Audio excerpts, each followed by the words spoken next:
Hi అండి, welcome to SS real properties Vijayawada. ఈరోజు మొగలరాజపురంలో ఒక రీసేల్ ప్రాపర్టీ సేల్కి వచ్చిందండి.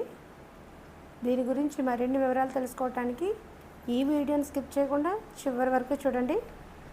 ఈ అపార్ట్మెంట్లో 5 ఫ్లోర్స్ ఉన్నాయండి. మనం చూస్తున్న ఈ ప్రాపర్టీ 5th ఫ్లోర్లో వెస్ట్ ఫేసింగ్ ప్రాపర్టీ అండి. ఇది 3 BHK ప్రాపర్టీ. ఈ ప్రాపర్టీ ఫుల్లీ ఫర్నిష్డ్ అండి. 9 years బ్యాక్ ప్రాపర్టీ అండి. ఇది 220 SFTతో మనకి ఇస్తున్నారు. ఇది చాలా ప్రైమ్ లొకేషన్లో ఉందండి. దీనికి car parking facility and lift facility కూడా ఉందండి. అలాగే దీనికి బ్యాంక్ లోన్ ఫెసిలిటీ కూడా ఉందండి. ఈ వీడియో కనుక మీకు నచ్చినట్లయితే లైక్ చేయండి, సబ్స్క్రైబ్ చేయండి. ఈ ప్రాపర్టీ గురించి మరిన్ని డీటెయిల్స్ తెలుసుకోవడం కోసం ఇది కింద స్క్రోల్ అవుతున్న నెంబర్కి అయితే కాల్ చేయండి.